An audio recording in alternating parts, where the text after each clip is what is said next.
Yes, good morning students, welcome to YouTube platform of Bansal academy. तो आज मैं आपके साथ बात करूंगी PSSB लेबर इंस्पेक्टर ग्रेड 1 के एग्जामिनेशन की, और उसमें भी स्पेसिफिकली इंग्लिश वाले पोर्शन की।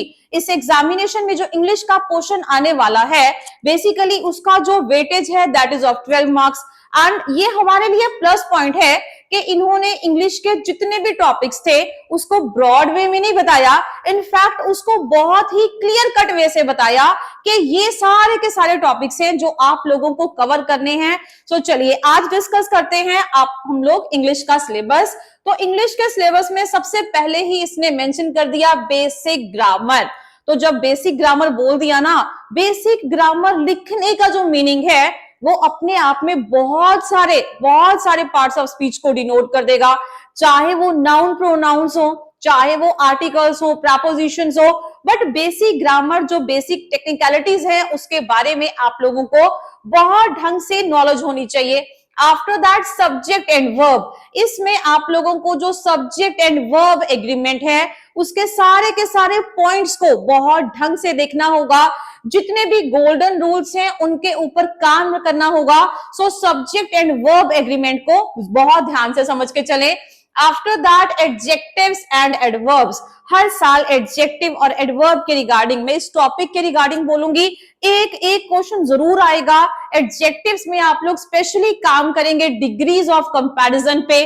पॉजिटिव डिग्री है, कंपैरेटिव डिग्री है, सुपरलेटिव डिग्री है, कहां ER EST लगाया जाएगा, कहां मोर या मोस्ट लगाया जाएगा, कहां वेरी लगाया जाएगा, टू लगाया जाएगा, मच लगाया जाएगा। सो ये सारे के सारे की पॉइंट्स हैं जो आप लोगों को कवर करने हैं हमारे एडजेक्टिव और एडवर्ब्स में।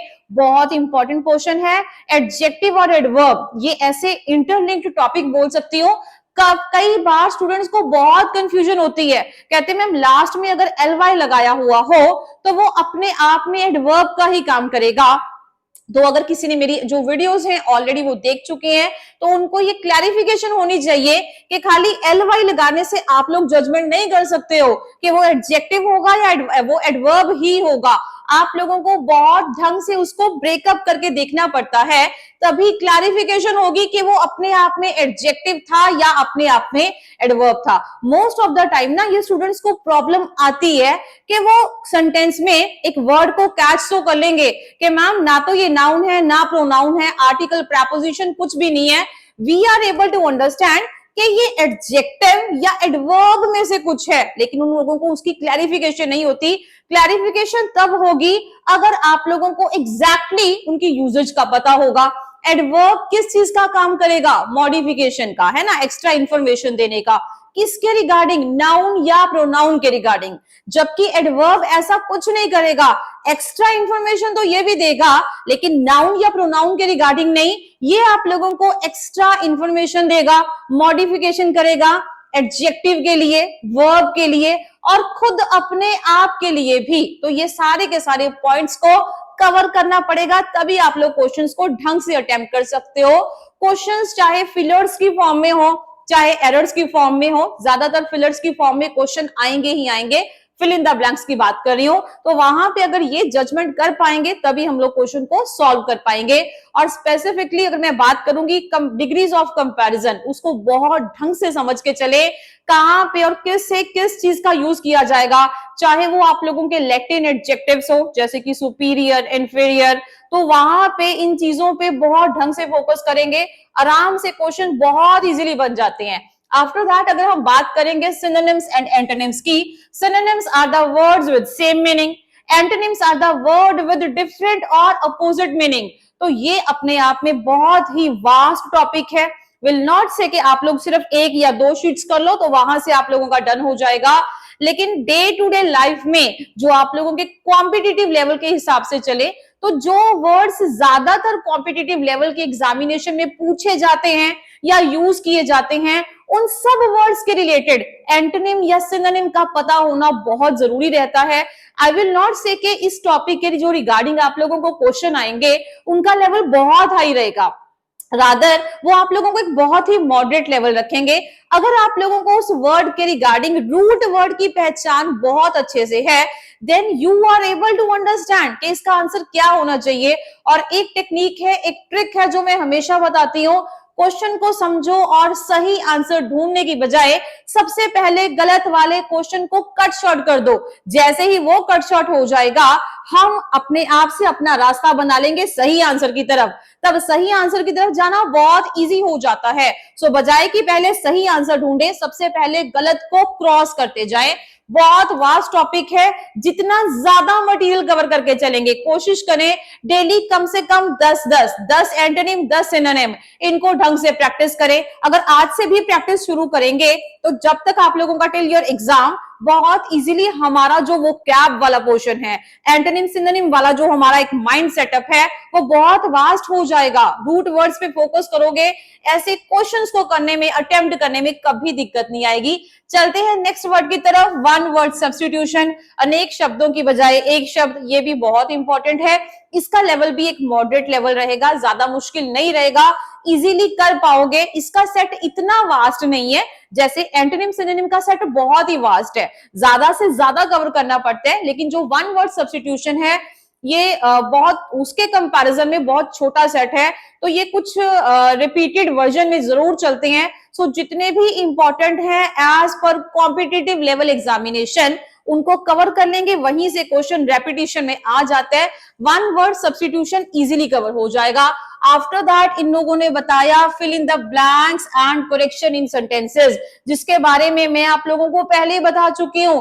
चाहे करेक्शन वाला आप लोगों का एरर वाला पोर्शन है, फिलर्स जिसको कि फिल इन द ब्लैंक्स भी बोल सकते हो, तो फिल इन द ब्लैंक्स, और ये बताने के बाद ना ये ब्रॉड वे में आप लोगों को बता देगा कि भाई कुछ ऐसे टॉपिक्स हैं जिन पे आप लोगों को फोकस करना पड़ेगा, चाहे वो इंग्लिश लैंग्वेज का बेस हो, that is nouns. After that हमारे जितने भी प्रोनाउंस हैं उसके रिगार्डिंग सारी की सारी इंफॉर्मेशन होगी, तभी तो क्वेश्चंस को कर पाएंगे। नाउन्स हैं, प्रोनाउंस हैं। आफ्टर दैट मैं बात करूंगी वर्ब की, एंड उसके भी बाद में बात करूंगी टेंसेस की। ये 3-4 टॉपिक्स को लिख ले। स्पेसिफिकली अगर मैं बात करूं फिल इन द ब्लैंक्स की, टेंसेस को लेके बहुत बार फिल इन द ब्लैंक्स, और जो आप लोगों के एरर वाले क्वेश्चन है वहां पे वर्ब्स, प्रोनाउंस, नाउन्स, ऐसे क्वेश्चंस बहुत बार रेपिटेशन में रहते हैं। 3-4 टॉपिक्स को लिखने, ये सारे के सारे इसी में कवर हो जाएंगे। और बहुत ढंग से समझना जरूरी है कि जैसे नाउन्स के टॉपिक में, छोटी सी बात को मैं जरूर पिक करूंगी कि नाउन्स में के टॉपिक में क्या सिंगुलर है क्या प्लूरल है। कुछ ऐसे वर्ड्स हैं तुम्हारे नाउन्स में जो दिखने में तो सिंगुलर हैं पर काम करेंगे प्लूरल का, वैसे ही दिखने में प्लूरल हैं पर काम करेंगे सिंगुलर का। कुछ अनकाउंटेबल हैं, कुछ काउंटेबल हैं। नाउन की सारी कैटेगरीज, उसके बारे में पता होना। आफ्टर दैट न्यूमेरिकल एडजेक्टिव का, न्यूमेरिकल नाउन्स का, ये हर एक चीज के बारे में इंफॉर्मेशन होना। अपोस्ट्रोफे का यूज कहां पे करते हैं, ये सारी चीजों का पता होना बहुत जरूरी है। वहीं पे बात करूं अगर मैं प्रोनाउंस की, तो प्रोनाउंस में कुछ चीजों का पता होना जरूरी है। लाइक हमारे पास एक बेसिक टेबल होता है प्रोनाउंस का, पर्सनल प्रोनाउंस का, तो किसी सब्जेक्ट के अकॉर्डिंग उसका ऑब्जेक्टिव केस कौन सा रहेगा, उसका पोजेसिव एडजेक्टिव केस, उसका पोजेसिव प्रोनाउन केस कौन सा रहेगा, आफ्टर दैट उसका रिफ्लेक्सिव प्रोनाउन केस कौन सा रहेगा। ये सारी की सारी इंफॉर्मेशन होनी प्रोनाउंस में बहुत जरूरी है। छोटे बच्चों वाला टॉपिक नहीं है, रादर बहुत ढंग से समझने वाला टॉपिक है। कहां सब्जेक्टिव केस को यूज करेंगे, कहां ऑब्जेक्टिव केस को यूज करेंगे, first person, second person, third person, subject, object, हर एक के रिगार्डिंग इंफॉर्मेशन होना बहुत जरूरी है। आगे बात करूंगी वर्ब की।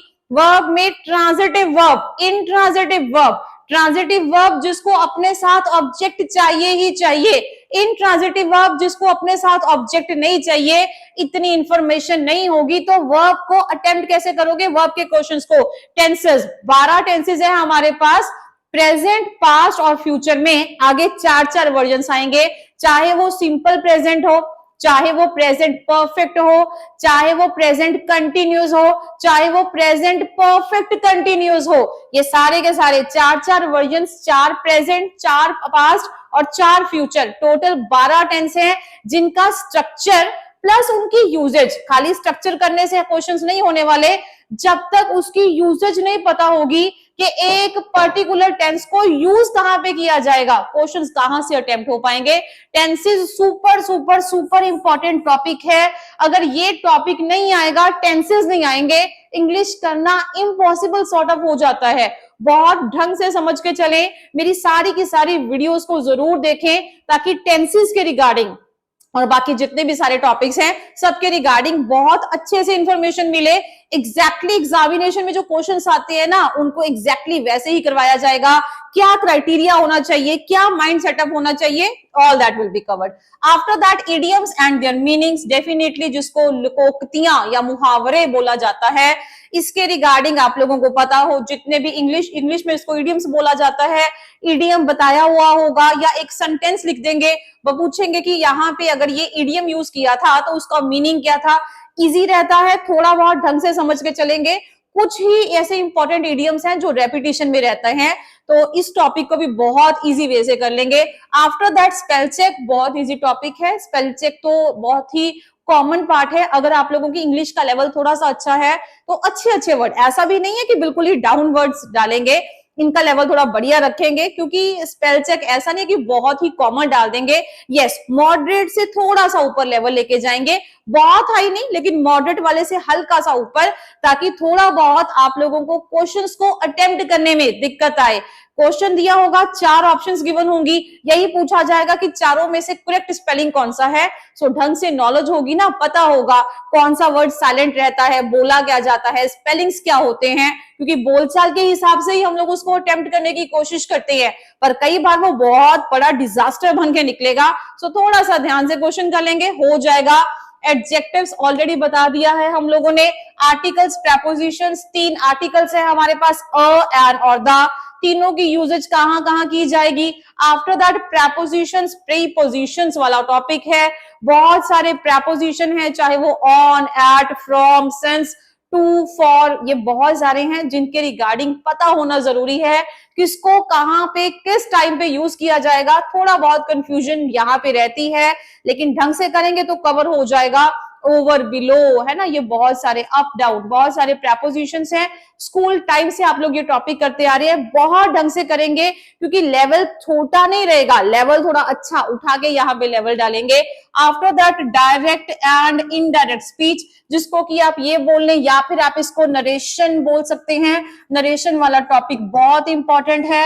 एक्टिव एंड पैसिव वॉइस, सारे के सारे रूल्स की इंफॉर्मेशन होना और बेसिक टेक्निकलिटीज का पता होना कि वॉइस और नरेशन में बेसिक डिफरेंस क्या है। कई बार स्टूडेंट्स इनके रूल्स को याद तो कर लेते हैं, दोनों ही थोड़े आगे जाके थोड़ा सा बेस जब इंग्लिश का स्ट्रांग हो जाता है तो बाद में हम लोग आप लोगों को नरेशन और वॉइस सिखाते हैं। लेकिन बच्चे ना फिर भी यहाँ पे रूल्स में बहुत कंफ्यूज हो जाते हैं, भूल जाते हैं। जबकि मेरा आप लोगों को ये कहना है कि नरेशन और वॉइस के क्वेश्चंस को करने में 5 या 10 सेकंड बहुत कम से कम आप लोगों को मैक्सिमम लगेंगे, इससे ज्यादा नहीं लगेंगे। रीजन, अगर गोल्डन रूल पता होगा तो समझ जाओगे प्रेजेंट का आंसर पास्ट में चाहिए या किस में चाहिए, पास्ट में ही चाहिए या प्रेजेंट में चाहिए। छोटे छोटे रूल्स हैं जो मैंने अपने आने वाली वीडियोस में आप लोगों के साथ शेयर भी करने हैं। ऑलरेडी भी मेरी वीडियोस हैं तो आप लोग उनको जरूर देखें। बेसिक टेक्निकलिटीज का पता होगा तो नरेशन और वॉइस बहुत इजी हो जाते हैं। रादर मैं कहूंगी बहुत ज्यादा स्कोरिंग है। प्रेपोजिशन तो आप लोगों को फिर भी आइडिया लगाना मुश्किल होगा, आर्टिकल में थोड़ा सा मुश्किल हो जाता है, लेकिन वॉइस और नरेशन में आप लोग अपने आंसर के लिए 101% श्योर रहते हैं। सो इस पे जरूर काम करेंगे। करेक्शन इन सेंटेंसेस ऑलरेडी आ चुका है, इसको एरर वाला क्वेश्चन बोले या जैसे भी बोले। यस, 12 नंबर का ये है। अगर मैं सारे के सारे टॉपिक्स को कम से कम एक एक मार्क्स भी डिस्ट्रीब्यूट करके चलूं, तब भी हर एक topic you are suppose to cover. Noun pronouns नहीं करोगे तो आगे टेंसेस नहीं समझ में आएगा। यहाँ पे कुछ टॉपिक्स को तो क्लैरिफाई कर दिया, कुछ टॉपिक्स जो नहीं क्लैरिफिकेशन में थे वो मैंने आप लोगों को बताए। अगर ये टॉपिक नहीं लिखे हुए ना, दैट डजंट मीन कि आप लोग इसको कवर नहीं करोगे। Fill in the blanks, correction, error वाले क्वेश्चंस को अटेम्प्ट कैसे करेंगे अगर ये बेसिक ही नहीं पता होगा। सो ये सारा का सारा आप लोगों को टॉपिक इंग्लिश लैंग्वेज में जितने भी बेसिक पार्ट्स ऑफ स्पीच हैं हर किसी को कवर करके चलना पड़ेगा। आने वाली वीडियोस में मैं आप लोगों के साथ एक एक टॉपिक को पिक करेंगे। आफ्टर दैट उसी पे बहुत ढंग से इंफॉर्मेशन मिल जाएगी ताकि आप लोग ये 12 नंबर को बहुत इजीली सिक्योर कर पाओ। तो चलिए, इस वीडियो में इतना ही था। इंग्लिश का सिलेबस बहुत ढंग से रखें अपने पास, समझने की कोशिश करें। और जब तक हमारी वीडियो स्टार्ट होने वाली है, आप लोग एंटोनिम्स सिनोनिम्स पे बहुत ज्यादा ध्यान दे सकती हैं। सो जितना मटेरियल है डेफिनेटली उस पर थोड़ा थोड़ा काम करना शुरू कर देंगे। So that's all, thank you.